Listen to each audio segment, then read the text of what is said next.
As she stood in front of her 5th grade class on the first day of school, she told the children an untruth. Like most teachers, she looked at her students and said that she loved them all the same. However, that was impossible, because there in the front row, slumped in his seat, was a little boy named Teddy Stallard.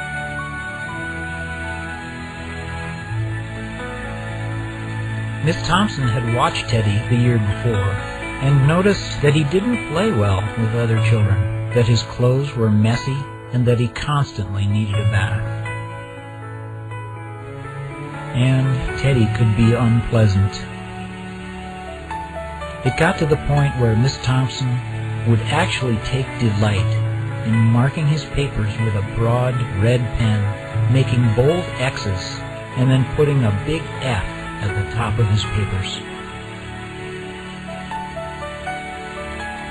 At the school where Miss Thompson taught, she was required to review each child's past records, and she put Teddy's off until the last.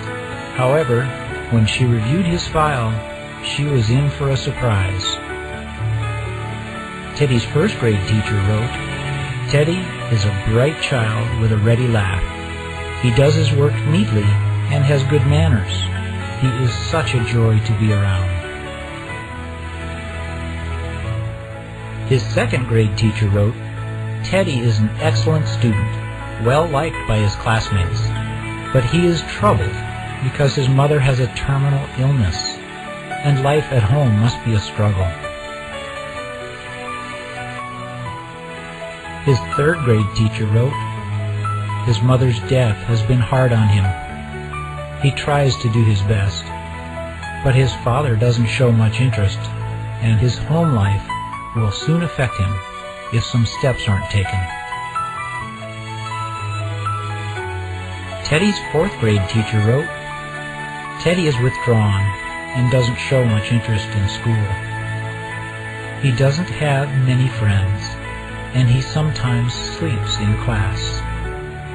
By now, Miss Thompson realized the problem, and she was ashamed of herself. She felt even worse when her students brought her Christmas presents, wrapped in beautiful ribbons and bright paper, except for Teddy's. His present was clumsily wrapped in heavy brown paper that he got from a grocery bag. Miss Thompson took pains to open it in the middle of the other presents. Some of the students started to laugh when she found a rhinestone bracelet with some of the stones missing and a bottle that was 1/4 full of perfume, but she stifled the children's laughter when she exclaimed how pretty the bracelet was, putting it on and dabbing some of the perfume on her wrist. Teddy Stallard stayed after school that day, just long enough to say, "Miss Thompson, today you smell just like my mom used to." After the children left, she cried for at least an hour. On that very day, she quit teaching reading, writing, and arithmetic. Instead, she began to teach children. Miss Thompson paid particular attention to Teddy. As she worked with him, his mind began to come alive. The more she encouraged him, the faster he responded. By the end of the year, Teddy had become one of the smartest children in the class.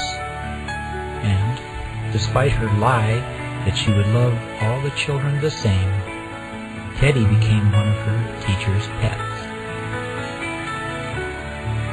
A year later, she found a note under her door from Teddy, telling her that she was the best teacher he'd ever had in his whole life.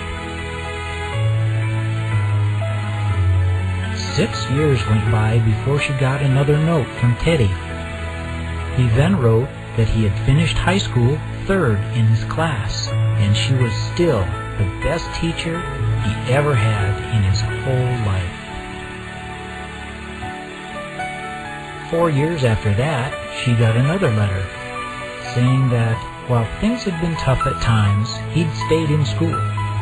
He'd stuck with it, and would soon graduate from college with the highest of honors. Again, he assured Miss Thompson that she was still the best and favorite teacher he'd ever had. Then 4 more years passed, and yet another letter came. After he got his bachelor's degree, he had decided to go a little further. She was still the best and favorite teacher he'd ever had. But now his name was a little longer. The letter was signed Theodore F. Stallard, M.D. The story does not end here. There was yet another letter that spring. Teddy said he'd met this girl and was going to be married.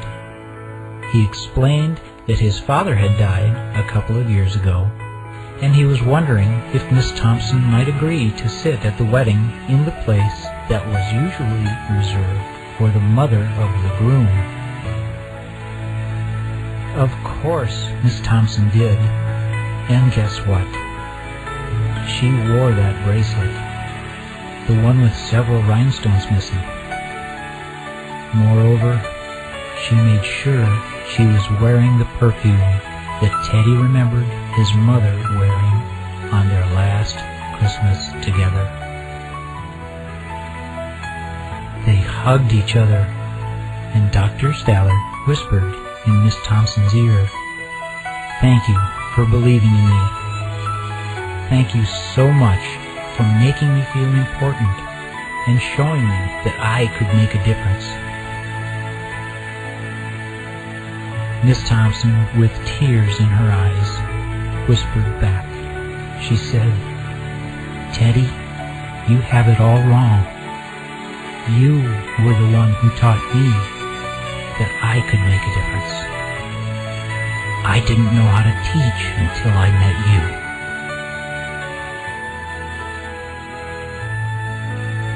You can never tell what type of impact you may have on another's life by your actions or lack of action. Please consider this fact in your venture through life, and just try to make a difference in someone else's life today.